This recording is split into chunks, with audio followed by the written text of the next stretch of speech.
People often ask me, since this is my 20th year at Burning Man, how has it changed? How has it changed? How has it changed? And I'm resistant to answer that question because what I'd like to say is you'd be surprised how little it's changed.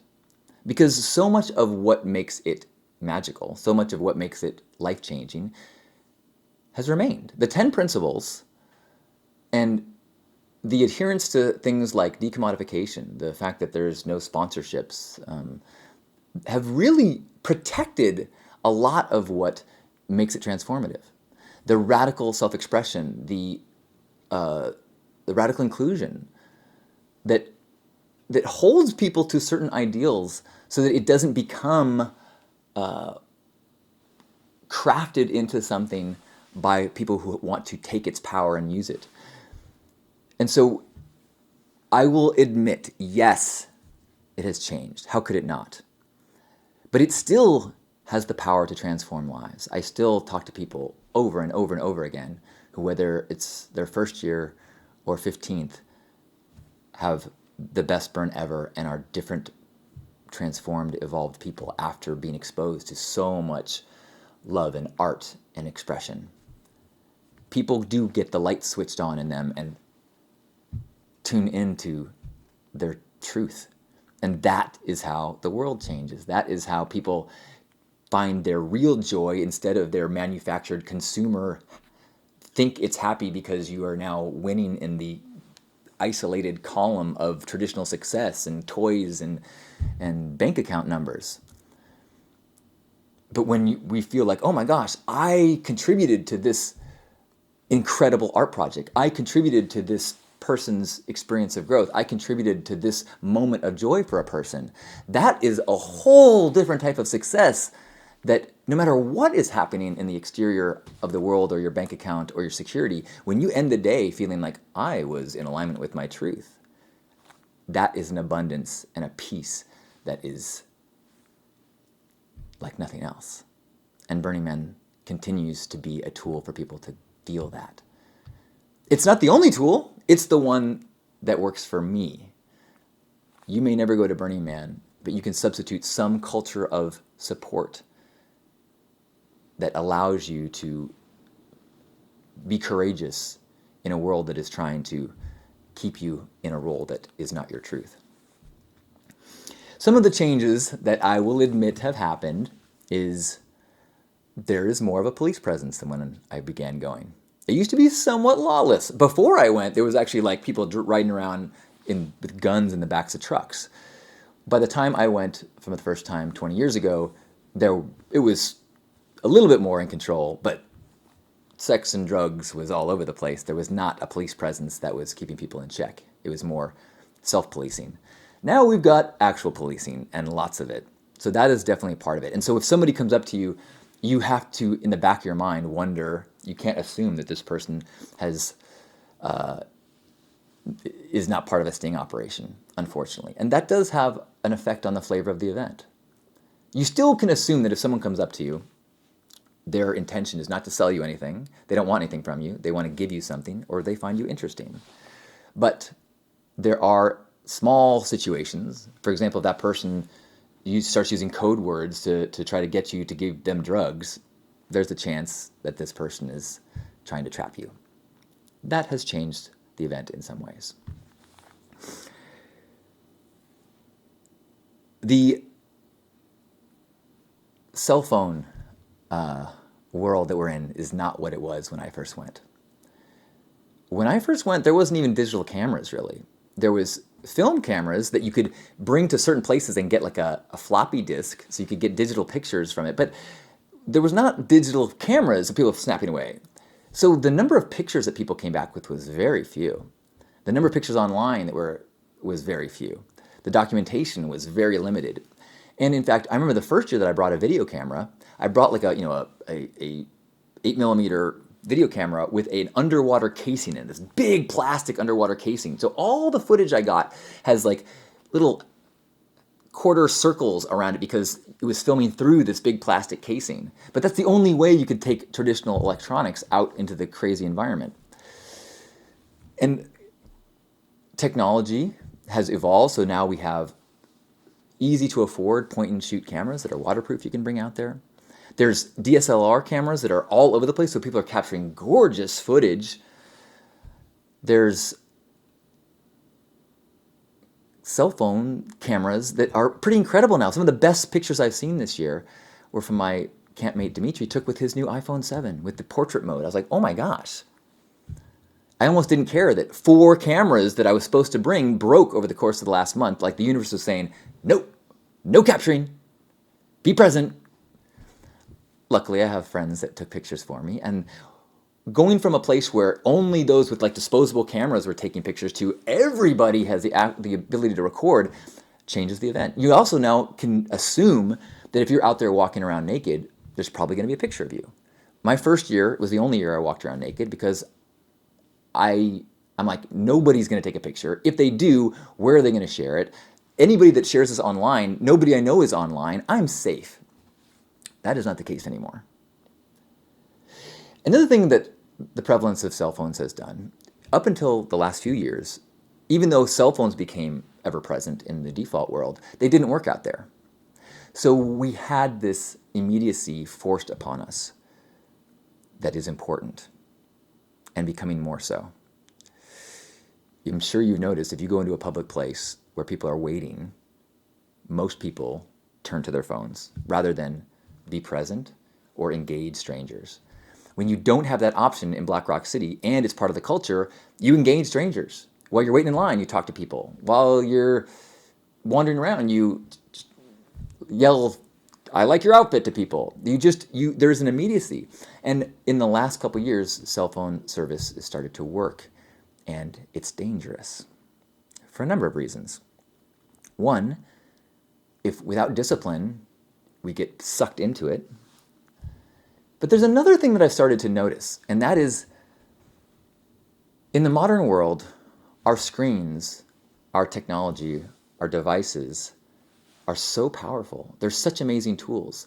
We have access to so much data that we can go out into the world without a plan and know that we can find our way to any address. We can find our way to any restaurant. We can find our way to any delight or store or person because we can just know all that information is right here.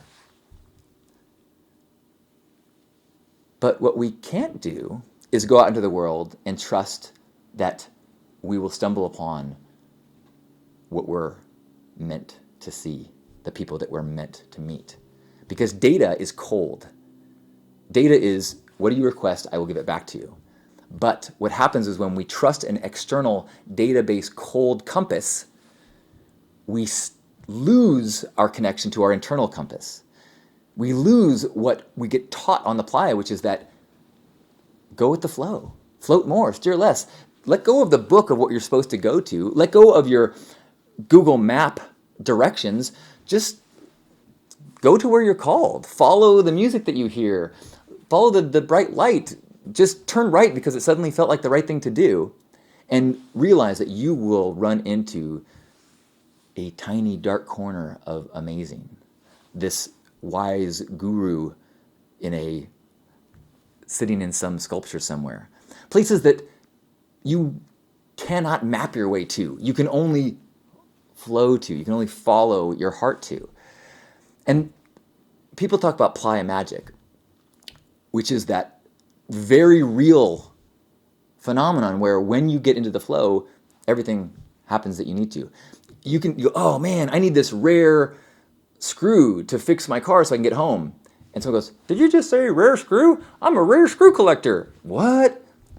Man, if we just had chocolate for these s'mores. Why, I happen to bring a block of chocolate. It's in this cooler that I'm sitting on right now. And I don't know why everyone who has an angelic message has a weird accent, but I'm just trusting. And so I think that one of the things that I was faced with in this year was, oh my gosh, we're at a crossroads. We're at a crossroads where we're giving our power to devices and losing our internal power. I'm super guilty of this.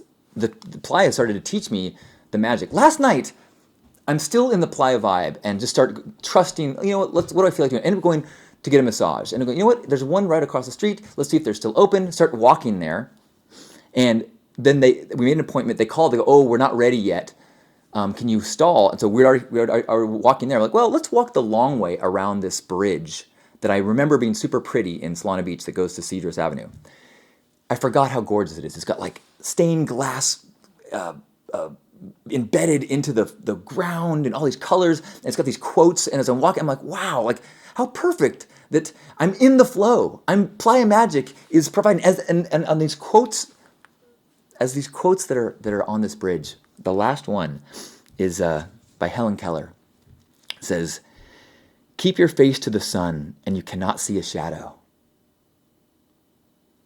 And isn't that exactly what I'd just been talking about, or how the bubble of awesome and in the face of all that's wrong with the world and the crapper cone discipline of our thoughts, face the sun. That isn't denying the darkness. It is simply a recipe for experiencing the joy. And so by being in the flow, by trusting, by not, using my phone to be, oh, they're closed, like everything just happened and perfect. See this magic, see this art, this playa-like art in the default world, have an incredible massage. Everything's perfect, perfect, perfect, perfect, perfect, because I was trusting my internal guidance.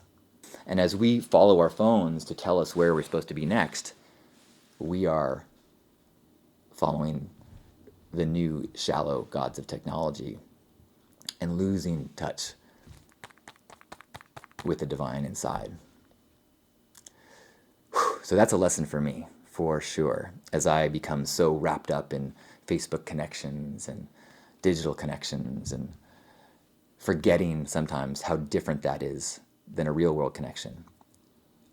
Yesterday afternoon, walking the beach and stumble upon a powerful warrior in the world, David Bronner, who I have so much respect for. We cross paths and have 45 minutes of talking about Burning Man and about how our camps, in spite of all the negativity that you hear about, we brought it, and it matters. And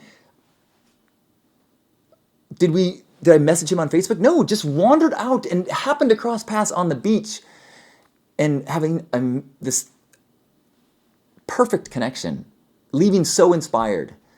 Something that I could not have planned. I could not have scheduled with my online calendar. So as Burning Man is changing and as technology is becoming more prevalent, we need to also remember that more technology is not better. And as the art becomes more technological, as the lights become more technological. I remember my first year on Burn Night, the hosts of my camp brought out a huge box, like an industrial crate of glow bracelets. They dumped them out and they said, everybody, decorate yourself with glow bracelets. I was like, whoa, glow, like glow lights, glow sticks. Like that was like crazy new technology. It was so cool. And we put them all over ourselves and it was like, woo, this is so cool. You don't see glow sticks on the playa anymore, partially because they're moop and they're disposable.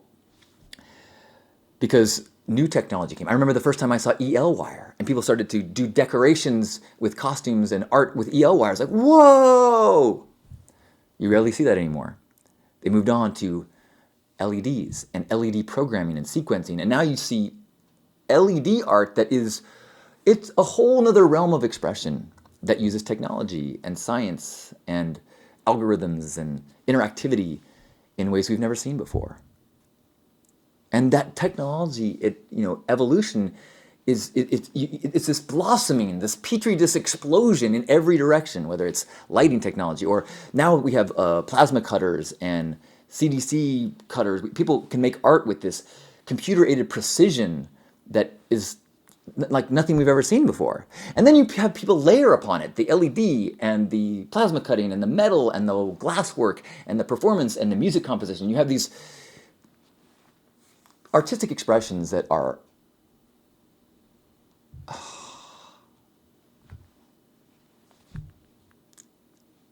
people are awesome. The human potential is amazing. And as the world gives us dark reminders of our potential in the opposite direction, I think it's really important to face the sun and see the brilliance of our fellow human beings and remember our brilliance. And remember that no matter how bright we shine, when we dial into our truth, our light illuminates the paths of others. It attracts the people we need to meet. And whether we see it in action or not, it creates the ripples that heal the world.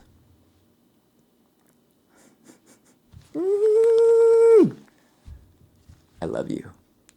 Please subscribe to the Hug Nation YouTube channel. Follow me on Facebook. You can check out Halcyon Pink on Instagram, or just listen to the wind, and I'll be there. I love you. If you enjoy this, share it with a friend, an open-hearted person who might be part of our wonderful collective Hug Nation family.